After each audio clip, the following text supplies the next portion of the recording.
আজকে ফার্স্ট সকালেই দুটো হনুমান এসেছিল, তাই দেখে আবার ডিও একদম রেগে গেছে, দেখতেই পাচ্ছ। আর মেজদি বিস্কুট দিচ্ছিল, কি সুন্দর ওরা নিচ্ছিল, মেজদি হাত বাড়িয়ে দিচ্ছিল। আর আজকে যেহেতু বিশ্বকর্মা পুজো, তোমাদের দাদা ভাই আজকে কাজে যায়নি, বাড়িতেই আছে। বাজার গিয়েছিল, দিয়ে চিকেন নিয়ে এসেছে, বেশ অনেকটা পরিমাণেই নিয়ে এসেছে। আমি মশলাও অনেকটা পরিমাণে করেছি। ছাট মাংস নিয়ে এসেছে প্রায় 1 কেজি, আর এখানে আছে সব মিলিয়ে।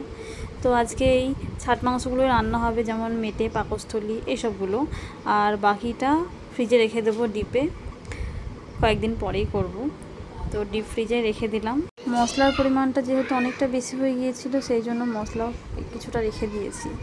এখানে তোমাদের দাদাভাই রান্না করছে আজকে, আর এদিকে আলু ভাজা, পেঁয়াজ ভাজা সব একসাথেই হচ্ছে। আমার প্রসেস আলাদা, ওর প্রসেস আলাদা। আর আমি এখানে হোম থিয়েটারে গান শুনছি। আজকে গান করতে ইচ্ছা করছিল খুব।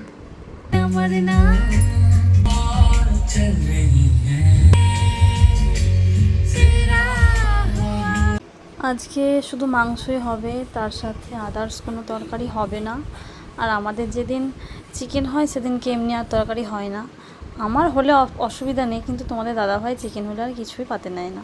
ওই কারণে আমি আর অন্যান্য রান্না সব করি না, শুধু চিকেনটাই হয়। আর এদিকে রান্না করছি, আর প্রচণ্ড পরিমাণে বৃষ্টি হচ্ছে, একদম ঝমঝম করে। মনে হচ্ছে এইভাবে যদি টানা 3 ঘন্টা বৃষ্টি হয়, তাহলে বন্যাকে আটকাতে পারবে না।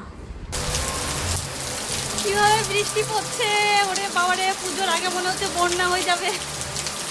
এই দেখো ঝমঝম করে বৃষ্টি পড়ছে। আমাদের রান্না কমপ্লিট হয়ে গেছে। কালারটা কি সুন্দর এসেছে, তাই না? সত্যি দেখতে খুব সুন্দর লাগছে। রান্না হয়ে গেছে, কিন্তু এখনও বৃষ্টি থামেনি। সেই একইভাবে বৃষ্টি পড়ছে ঝমঝম করে, একটুকু স্পিড কমেনি বৃষ্টির। ঝমঝম ঝমঝম করে বৃষ্টি। আজকে বিশ্বকর্মা পুজো, আর এই বিশ্বকর্মা পুজোর দিনে আমাদের গ্রামের মন্দিরে হয় মনসা পুজো, প্রতি বছর এই সময়েই। তো আজকে মনসা পুজো আমাদের এখানে। আর আজকে আমার স্নান হয়ে গেছে। সুধর্ণ মন্দির যাওয়ার জন্য বায়না করছিল, কিন্তু পাশের বাড়িতে যেহেতু বিশ্বকর্মা পুজো হচ্ছে, তাই ওর নিমন্ত্রণ আছে। আমি বললাম চ গিয়ে খেয়ে আয়গা, ওখানে ও জেঠু আছে। তো জেঠু আছে, ও জেঠুর কাছে রেখে চলে এলাম, জেঠুর সঙ্গে খেয়ে বাড়ি চলে আসবে। আমি বাড়ি চলে এসেছি। ছেলের এখন রাগ হয়েছে, এই বৃষ্টি কাদার দিনে মোজা পড়বে, মোজা পড়ে যাবে মন্দির। এত সুন্দর করে একটা কি সুন্দর জামা পরিয়ে দিলাম, কি সুন্দর করে। আর কাঁদতে হবে না, টিপ দেখা, সবাইকে দেখা। ছেলের রাগ হয়েছে, কিন্তু আজকে একটা বছর খাতির এভাবে রেগে থাকলে তো আর হবে না, আর কাঁদলেও হবে না। তাই কোনো রকম করে অনেক চেষ্টা করে রাগটাকে ভাঙালাম। এখন খুশি। তারপরে জুতো পরিয়ে দিলাম, ভালোবাসলাম। তো এখন ও খুশি খুব। এবার মন্দিরে যাবে ওর দিদির সাথে।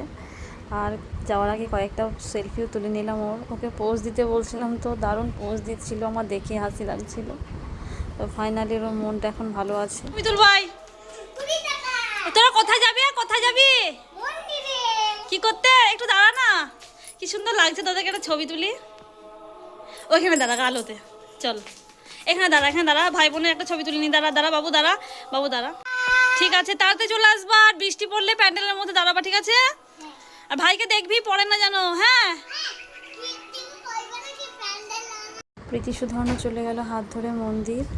আর এখনও পুজো শুরু হয়নি, এখন বাজছে ঘড়িতে 3:30। পুজো মনে হয় শুরু হবে 4টে থেকে। আমিও যাব। ওদেরকে রাস্তায় ছেড়ে আমি বাড়ির দিকে ঢুকলাম। ঢুকেই শাড়ি টাড়ি পরে রেডি হয়ে গেছি। আমি যাব, বড়দি যাবে।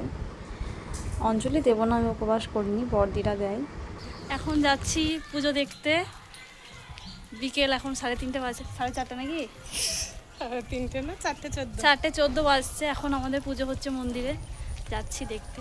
আর মেঘের পরিস্থিতি খুবই খারাপ। ফাইনালি মন্দিরে পৌঁছে গেছি। আর এখন হচ্ছে আরতি। আরতি দেখতে আমার খুবই ভালো লাগে।